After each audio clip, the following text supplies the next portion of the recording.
Hey guys, Mr. Happy here, and today I'm going to be doing a video about an interview Yoshi P did with GameWatch. In this interview, he talked about things such as Samurai, which is a job a lot of people have been wondering about, the new job in itself, some small details, some information about flying mounts in Heavensward, as well as a battle that we can expect to see very, very soon. Now, before I go on, I do want to give original translation credit to Defucci over on Reddit. That is the post that I'm looking at right now since the entire interview was in Japanese. Also, I want to thank everyone who's been helping him to ensure that the information is accurate and well presented. So thank you, Defucci. Guys, if you would like to show him your appreciation, go over, upvote him, give him Reddit gold, comment saying thank you, do whatever you want, but just show Defucci some appreciation. Now, we're going to go in chronological order except for one very, very important detail that I want to cover in this video. Now, first, very briefly, talk about Samurai, talk about Dark Knight, talk about the unannounced job. Samurai, they basically said we're not going to get it in the expansion, that they were originally considering it for the tank role of the expansion, but that it didn't really fit the theme, and that Dark Knight really fit the sort of gloomy and dark theme, obviously, of the expansion, so they went with that instead. Besides, Yoshi P thinks Samurai would be better off as a DPS, so those of you who played Final Fantasy XI and who want to see it return as that magic burst, that skill chain DPS, probably are pretty excited to hear that. On top of that, they just released the Japanese themed job, and they were like, we don't want to just release another Japanese themed job, we just did one, so they're going to hold off on it for a little while and see if there's a point in the future where they can implement it. So it's not gone, it's just not yet.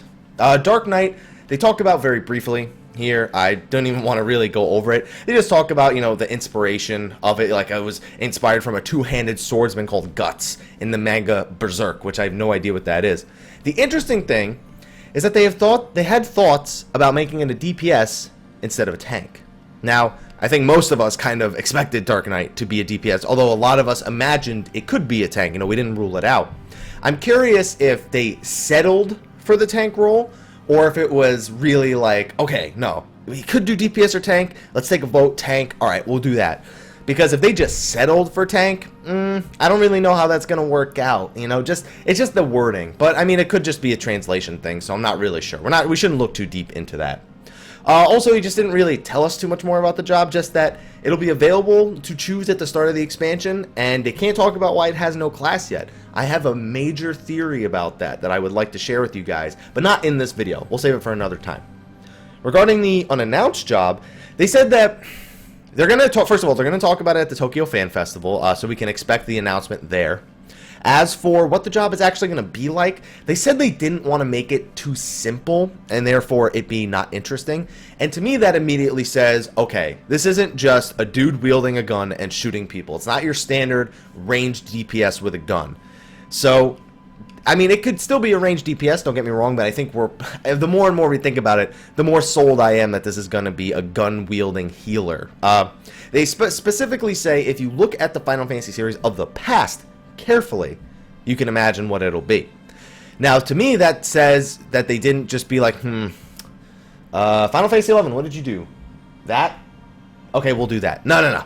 It seems to me like they're really looking at the other Final Fantasy games and sort of imagining, and they just said the Final Fantasy series, not even necessarily the games, so we got to remember the gun wielder from Final Fantasy Unlimited that everybody has been reminding me about. I mean, ultimately, it's all speculation, but we'll know in about 40 to 45 days. When December 21st rolls around, we will have our answer. Now, before I go on, voice crack, the other stuff and regarding flying mounts, I want to skip all the way to the bottom here regarding new primals, because there's one of these three notes that I really want to touch upon. Now, the first two, it's basically just like, we ran out of classic Final Fantasies, we thought we'd do something new, so they did Bismarck as a beast type and Ravana as a cool insect type design, so that's all cool and all. The interesting thing is what they said about the level for these battles. The battle is meant to include the new job, which means the base level will be 60. I want to repeat that. The battle is meant to include the new job, which means the base level will be 60. Now, why would the new job have to wait all the way till 60? Why couldn't we fight them a story mode at 55 or 57? Why does it have to be level 60? I'll leave that up to you guys to interpret. I still think I might be reading a little bit into that comment a little bit too much so. It might be more or less just like, oh, it won't be before 50 is more along the lines of what it means. But the fact that it makes to say the base level will be 60, I'm interested at the very least to see if that will lead to any sort of theories about why the Dark Knight has no class, why they're being so secretive about that. We're gonna have to wait and see. Now moving back on to patch 2.5, which is in the other stuff section right here.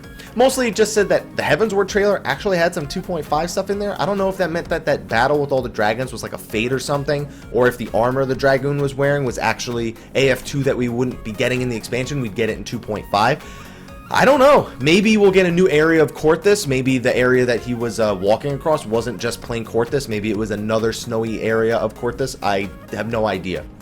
But they're going to talk about it at Tokyo Fan Festival, so we don't have to wait that much longer for more information about 2.5. I mean, I've been enjoying the hell out of 2.4, so what the hell is 40 more days to find out about 2.5, right? Now, the most interesting thing is that they said the Odin battle will be added after the Tokyo Fan Festival. Now, it says here, right after. I don't know if it's going to be literally like, oh, hey, the weekend's over, now we're going to patch it in on Tuesday. It could be. There's no reason why it couldn't be a little Christmas gift for those of us who are looking forward to the Odin challenge.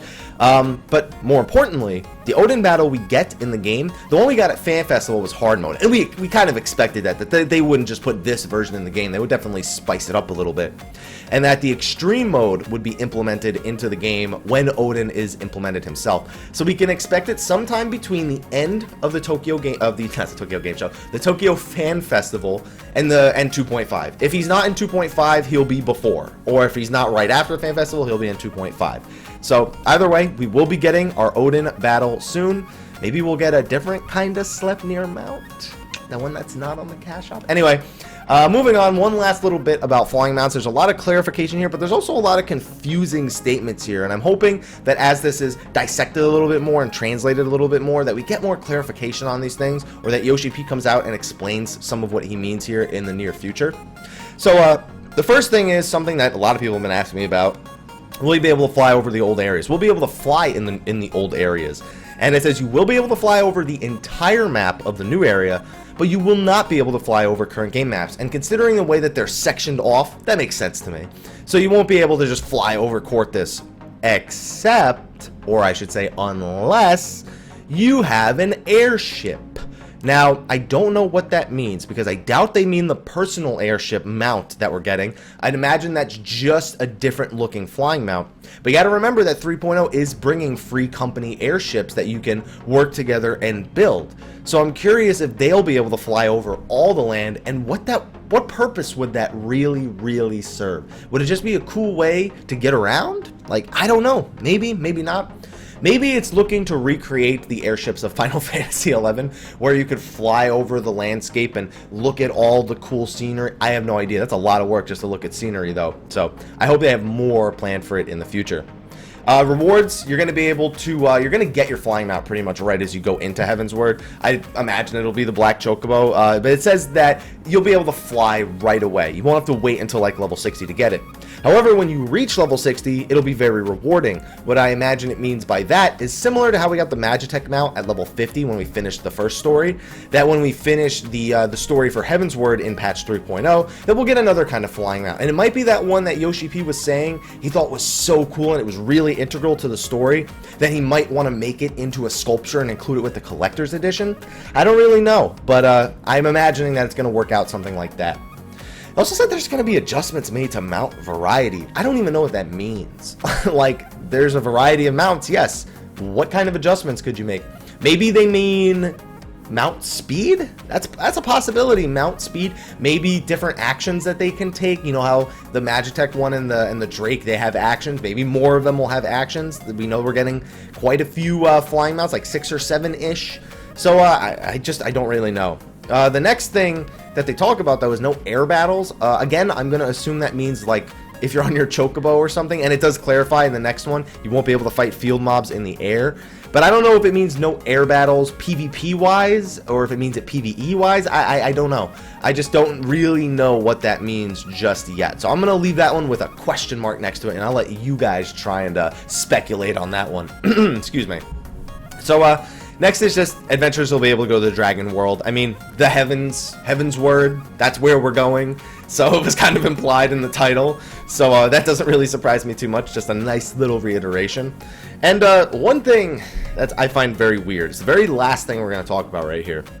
They keep their policy from 1.0 that you can go to places that have been named, aka you cannot fly to random unknown areas. Now what that means is, we have Korthus is named the Central Highlands. We have, North Shroud, East Shroud, South Shroud. So if you could not access an area before without flying, you won't be able to access a new area just because you can fly. You're still going to have to go. You're still going to have to be within the new zones. You're not going to be able to get to the other zones in the game that aren't part of the expansion. I'm hoping it does mean, like, as they say, we can fly over the entire map of the new area, one new area, which is pretty cool and something I didn't really look at. But that we just won't be able to use it and like fly to Alamigo or Garlemald or something like that. So don't try and break the boundaries of the game like that. So anyway, that's all the new information we got from the Game Watch interview. Be sure to leave your comments in the video, in the comment section of the video below, letting me know what you think about some of these things regarding Samurai, regarding Odin, regarding what you might think about the Dark Knight after those little things, flying mounts. What are your opinions on all those things? Leave them in the comment section below. Just be sure to respect your fellow peers, despite the fact that it's the internet. But anyway, guys, thank you for watching the video. Be sure to like, favorite, subscribe, and share for more Final Fantasy XIV information, news, guides, whatever. And until next time, guys, take care.